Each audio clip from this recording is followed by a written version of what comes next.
Welcome. You're with the Nasty Pastor. I'm back with another chapter reading, another full reading, a full chapter reading of Stolen Legacy. The author of this book is George G.M. James, and right now we are at chapter 3. Going to read part 3, and if you're viewing this from another platform, please go to my YouTube channel, Only Faith Ministries, Kemet Edition, or you can just say at OFM Kemet Edition. Go over there, like, subscribe, share, and comment. You know what I mean? Help me run this up. Help this awareness get into the world so that we can understand the now from what we learned in the past. You know what I mean? And if you're viewing this on the YouTube channel and you haven't subscribed yet, come on, click that subscribe button.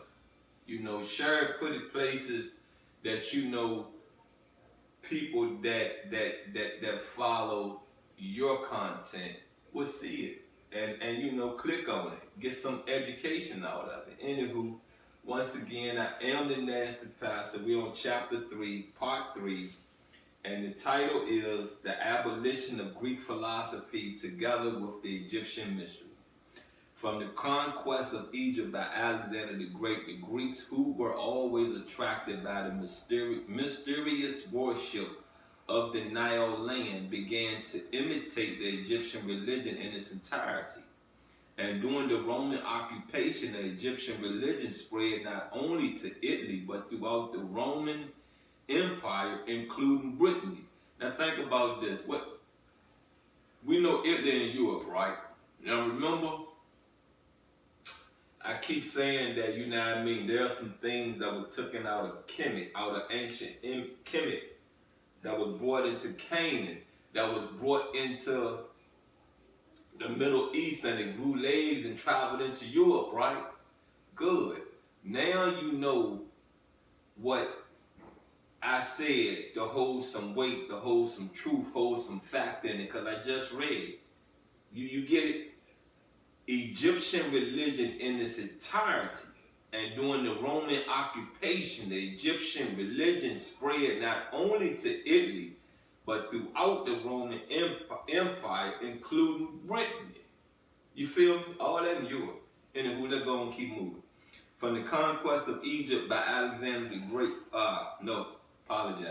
the assimilation of the Egyptian religion was confined to the gods of the Osirian cycle and the Greco-Egyptian Serapis, and aimed at a close imitation of the ancient traditions of the Nile land.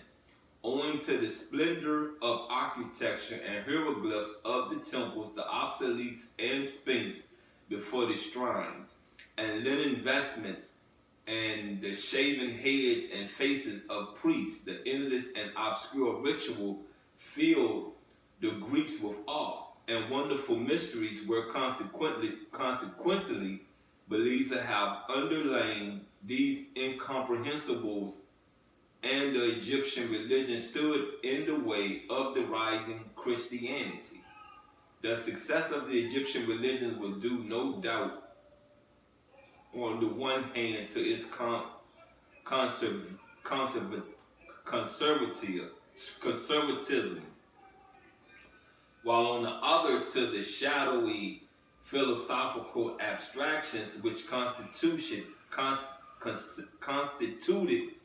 Greco-Roman religion, so that the staunch faith of the Egyptians, together with their mysterious forms of worship, led to the universal conviction among the ancients that Egypt was not only the Holy Land, but the holiest of lands or countries, and that indeed the gods dwelt there. Now this from the Greeks. That's why everybody was so envious, everybody was so jealous, and everybody was so vindictive, and wanted to come to war and come take stuff instead of come learn stuff, instead of come ask for stuff, instead of come sit down, let's build. Let me into this culture. Let me pray to, let me get an understanding of whom you're praying to So I could have that up on under me also. You feel me what I'm saying? But see, since the beginning of the time, people never knew how to ask for anything. People always feel taking is how you do that, and that's not how you do things. You got what I'm saying? It's just not. So I say this to you, and I say this to you again. You know what I mean? It said it right here. Africa was the Mecca of the world. You understand me? It just said it. They said Egypt, but where Egypt at? In Africa. It was the Mecca of the world. The Nile became a center for pilgrimages in the ancient world, and the pilgrims who went there and experienced the marvelous revelations and spiritual blessings which it afforded them returned home with the conviction that the Nile was the home of the most profound religious knowledge. The Greeks failed to imitate Egyptian conservatism, and not only in Egyptian cities with large Greek population, but in Europe, Egyptian divinities were corrupted with Greek and Asiatic names and mythologies and reduced to vague pantheistic personalities, so that Isis and Osiris had retained very little of their Egyptian origin. Consequently, as they failed to advance Egyptian philosophy, so they also failed to advance Egyptian religion.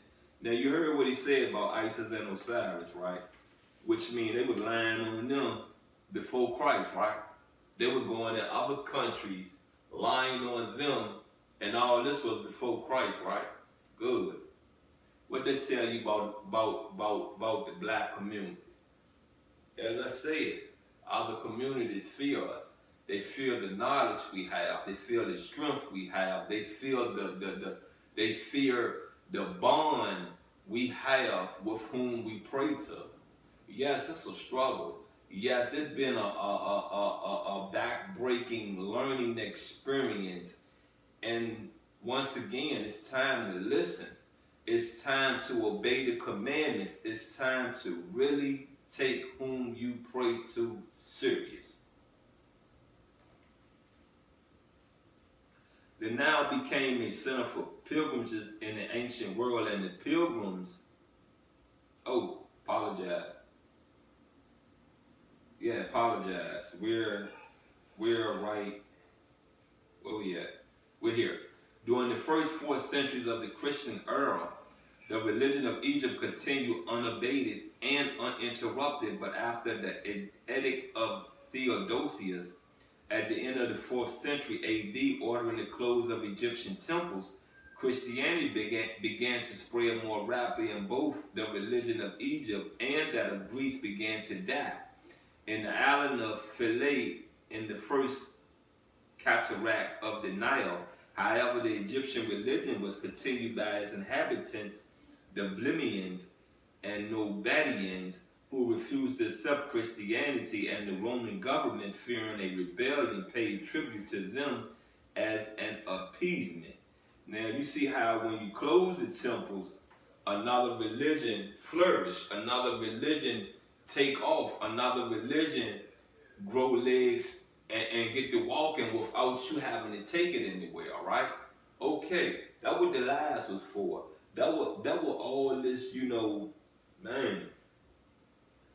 These Africans up in Upper Egypt worship the devil. It may have been one pharaoh, it may have been one king, or a couple of kings that worship the devil at that time, but that was spread amongst the whole African community, continent, you know what I mean, to always have a dark shadow upon us, to always have a thought in other cultures' minds that we're evil, that we're no good. And I'm going to say this to you, it's an old saying that, the finger you point, you need to look at how many pointing back at you.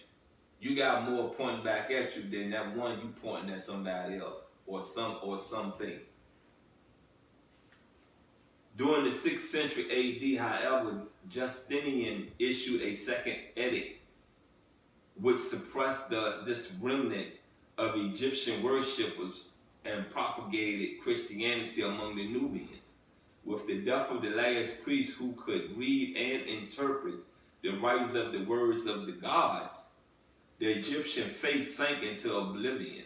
It was only in popular magic that some practices lingered on as traces of a faith that became a universal religion for the survival of a statue of Isis and Horus, which were regarded as the Madonna and Child.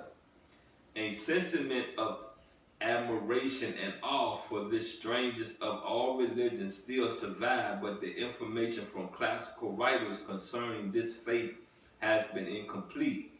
Napoleon's invasion of Egypt brought a revival of interest from the West to decipher her inscriptions and papyri with a view to an understanding and appreciation of this most ancient of civilizations. Now this will be the last section of part 3. We learn the following facts from above quotations. The Egyptian mysteries had become the ancient world religion spread throughout the Roman Empire and include Italy, Greece, Asia Minor, and various parts of Europe, including Brittany. This continued under different names longer after Justinian's edict of toleration granted to the Christians. Egypt was the holy land of the ancient world, that pilgrimages were made to that land because of the marvelous revelations and spiritual blessings which it afforded the ancient people, and because of the universal conviction among the ancients that Egypt was the land of the gods. The edicts of Theodosius in the 4th century and that of Justinian in the 6th century abolished alike not only the mystery system of Egypt, but also its philosophical schools located in Greece and elsewhere outside Egypt. The abolition of the Egyptian mysteries was to create an opportunity for the adoption of Christianity. This was the problem. The Roman government felt that Egypt was now conquered in arms and reduced to her knees, but in order to make the conquest complete, it would be necessary to abolish ancient world. There must be a new world religion to take the place of the Egyptian religion. This new religion, which should take place of the mysteries, must be equally powerful and universal, and consequently, everything possible must be done in order to promote its interests. This explains the rapid growth of Christianity following Justinian's edict of toleration. Since the edicts of Theodosius and Justinian abolished both the mysteries of Egypt and the schools of Greek philosophy alike, it shows that the nature of the Egyptian mysteries and Greek philosophy was identical, and that Greek philosophy grew out of the Egyptian mysteries. That's the end of that chapter. And I want to say this to you, you know what I mean? It's there. The fruit was just there that I read. You get what I'm saying? Like, if you paid attention to the part where it's telling you that, you know what I mean, they banned. You understand? Do you remember the reading? I don't know if it was in the teachings of Peter Hotep or it's in the readings of On Isis and Osiris, but they had banned the Egyptian culture. You couldn't talk about this. You couldn't get on a platform and speak about ancient Egypt. You got what I'm saying? Ancient Kemet. You go to jail for that. And if that's what it was about, so that another religion could flourish, you still lost.